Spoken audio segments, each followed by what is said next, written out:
সঙ্গীর জন্য মানুষ তো ৭ সমুদ্র ১৩ নদীও পাড়ি দেয়, কিন্তু একটি প্রাণীর ক্ষেত্রে সেই দূরত্ব পরিমাণ কত হতে পারে? অবশ্যই এর গড়পড়তা কোনো উত্তর দেওয়া কষ্টসাধ্য।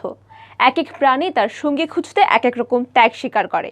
তবে আর যাই হোক, এই ত্যাগ স্বীকারের ক্ষেত্রে এগিয়ে রাখতে হবে সাগরের নীল তিমিকে। গবেষণাও সেরকম বলছে। একটি পুরুষ তিমি তার সঙ্গী খুঁজতে ৬,০০০ কিলোমিটার পর্যন্ত পাড়ি দিয়ে থাকে। মাউইর হোয়াল ট্রাস্টের গবেষকরা প্রমাণ পেয়েছেন, একটি পুরুষ তিমি মেক্সিকো উপকূল থেকে হাওয়াইয়ের মাউইতে পাড়ি দিয়েছে। টানা ৪৯ দিনে ওই তিমি তার সঙ্গী খুঁজতে পাড়ি দিয়েছে ৫,৯৪৪ কিলোমিটার পথ।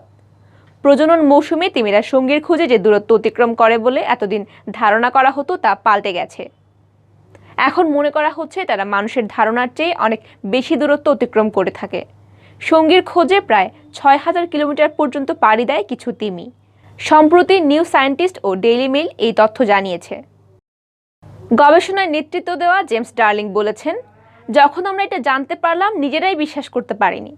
তারা মহাসাগরে এমনভাবে ভ্রমণ করছে যেন এটা তাদের নিজস্ব ঘরবাড়ি।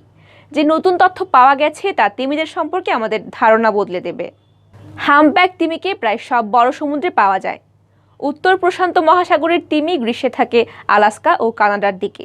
এরপর শীতে প্রজনন মৌসুম এলে মেক্সিকো ও হাওয়াইয়ে পাড়ি জমায় তারা। ঐতিহাসিকভাবে বিজ্ঞানীরা ধারণা করেছিলেন তিমির দল মেক্সিকো বা হাওয়াইয়ে তাদের প্রজনন স্থান হিসেবে বেছে নেয়। তবে কিছু প্রমাণ বলছে দুই দলের মধ্যে সংমিশ্রণও ঘটাতে পারে। শ্রাবণী তালুকদার, আন্তর্জাতিক ডেস্ক, বাংলাভিউ।